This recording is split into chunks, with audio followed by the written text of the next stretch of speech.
keturunan Nabi Yakub. Nah, namanya keturunan, kadang ada yang soleh, kadang ada yang tidak soleh. Kebetulan Bani Israel yang ini adalah keturunan pilihan yang semuanya jadi nabi.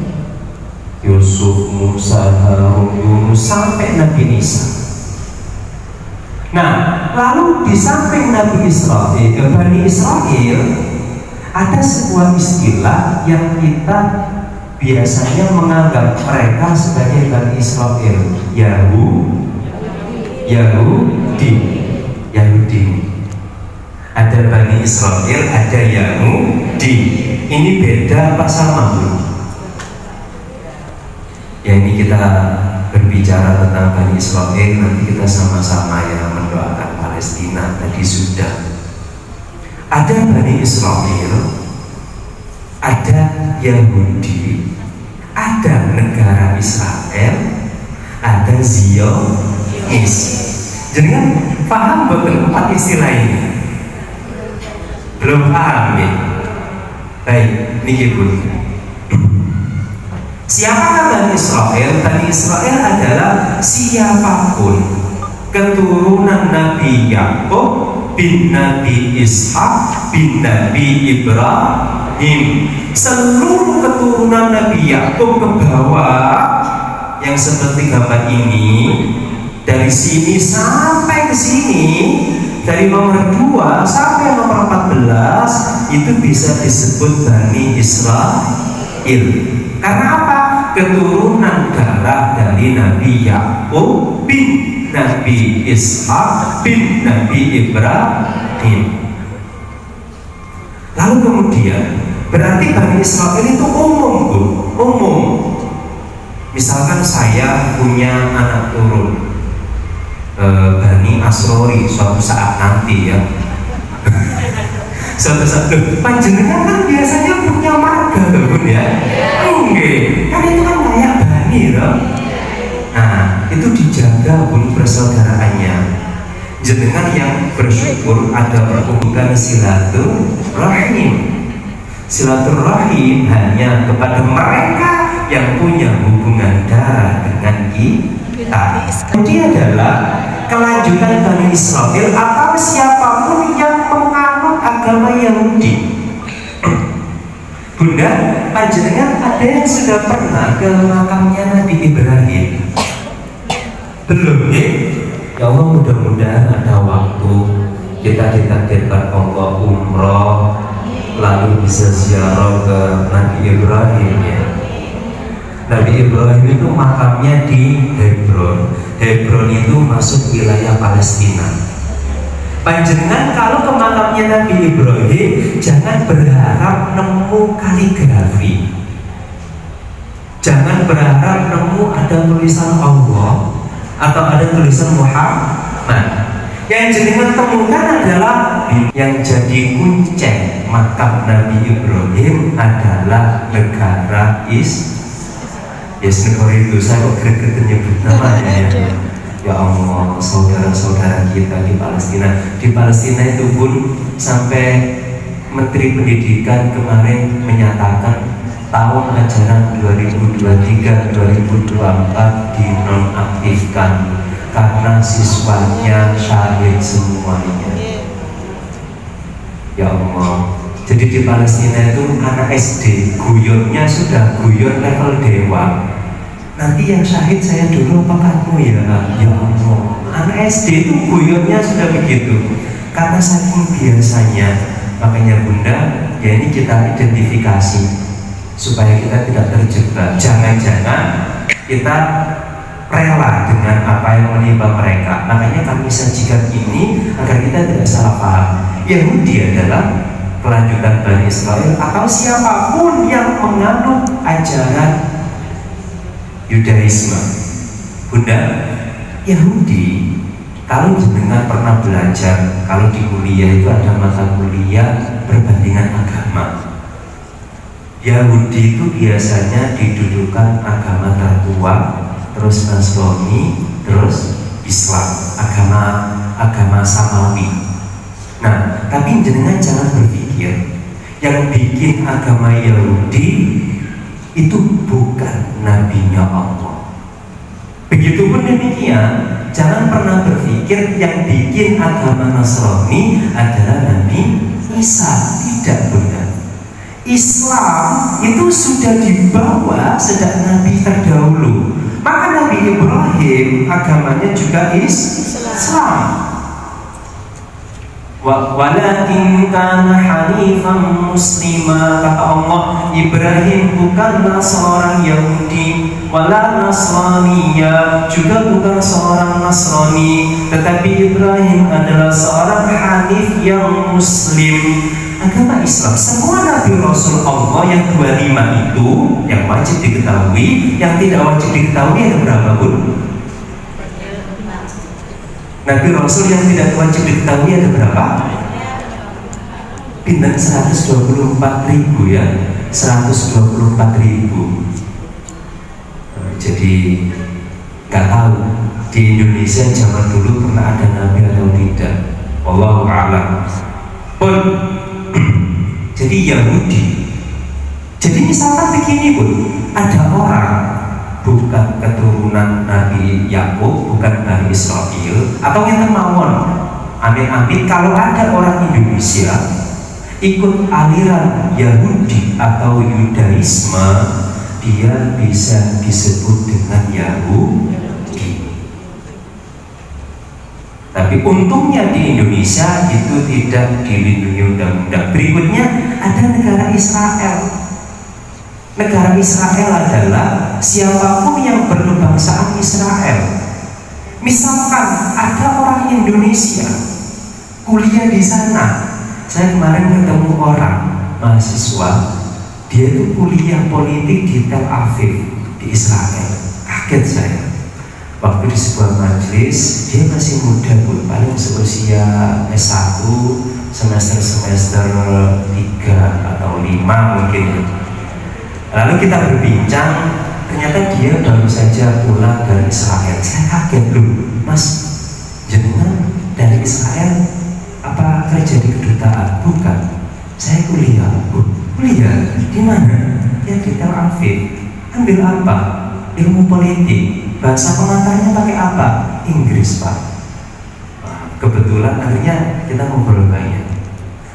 Apa benar, Mas, Israel itu sebiadab itu? Ya, yang belum begitu, Pak.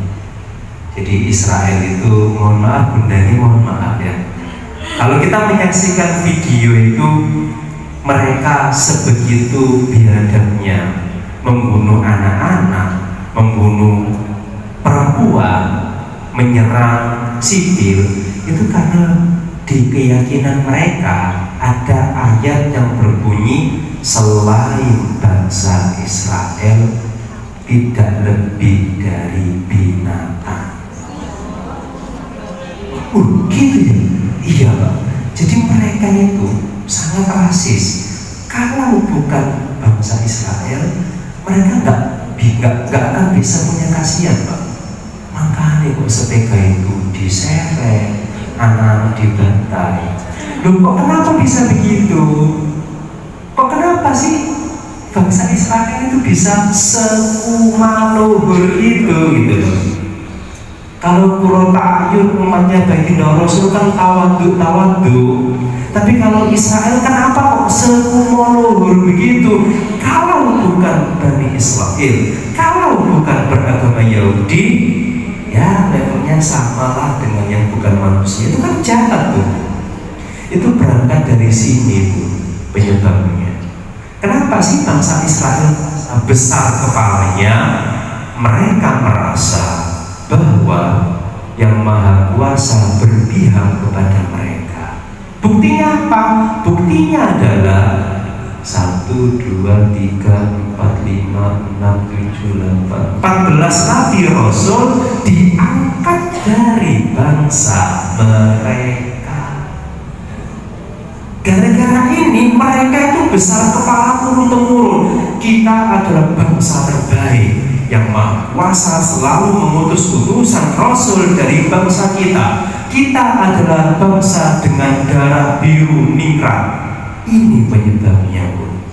Makanya ketika Nabi Isa, mohon maaf ya, kita belajar sejarah tipis-tipis, betul kan nopo gitu? Ben tahu. Kok cie nah supaya ben tahu. Nabi Isa itu sebenarnya tidak diakui oleh bangsa Israel sebagai rasul. Bahkan Nabi Isa itu karena apa tidak diakui? Karena dianggap putra dari pezina. Kita tahu Nabi Isa putra dari Sayyidah Maryam.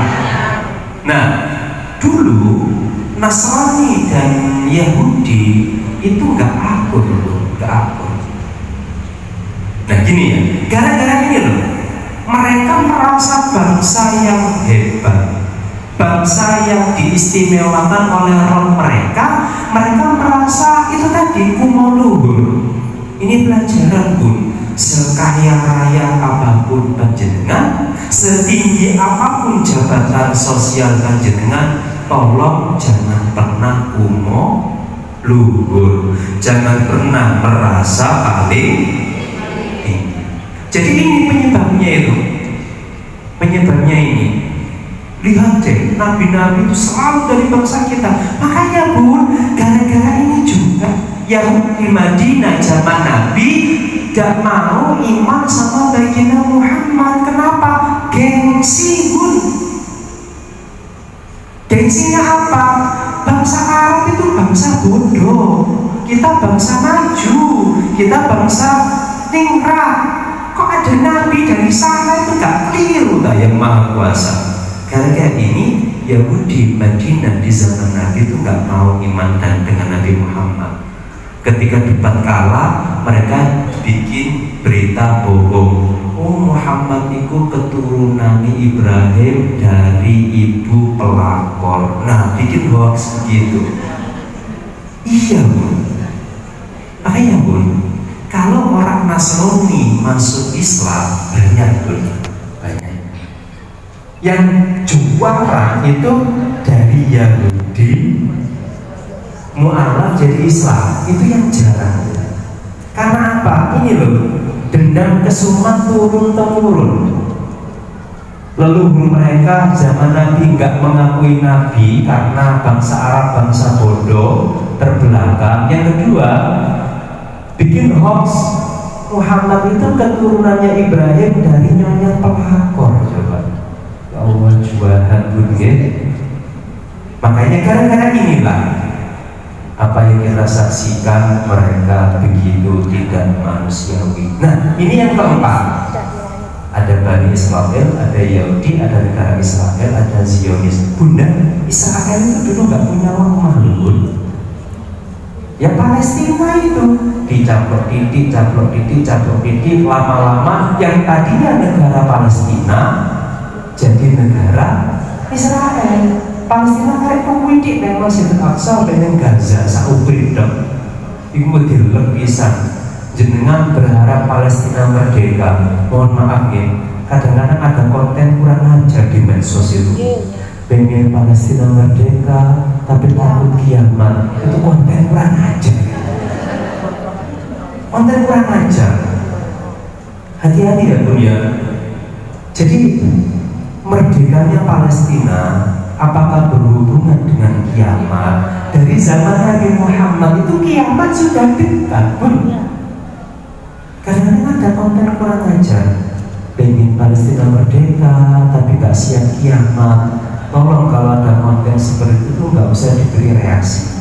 Kita sebagai sama-sama beriman, wah saudara kita di Palestina beriman, ayo kita empati, ayo kita simpati, ayo kita support moral, support material. Kalau support gratis pakai doa minimal, support material pakai sakra sejenengan. Tapi kita tidak boleh melihat saudara seiman tak berdaya kok tenang-tenang saja. Terus ada gitu ya bun ya, pun Zionis adalah siapapun yang mendukung gerakan Yahudi internasional untuk merebut dan mendiami tanah yang dijanjikan Tuhan mereka. Bunda, Zionis ini nggak selalu Yahudi. Ada loh orang Indonesia yang bikin status mendukung Israel, itu bisa disebut Zionis. Zionis adalah siapapun orang di dunia ini yang mendukung Israel merebut tanah yang dijanjikan Masjidil Aqsa, itu bisa disebut Zionis. Makanya Bunda G, jadi jenengan ayo kita doakan Palestina segera baik-baik saja. Jangan terpengaruh, wah kok baik-baik saja dan digulung bumi. Itu konten kurang ajar. Pengen Palestina merdeka tapi nggak siap kiamat. Jangan Bunda ya. Ayo kita doakan Palestina, mudah-mudahan dilindungi oleh Allah. Saudara-saudara seiman kita dilindungi oleh Allah.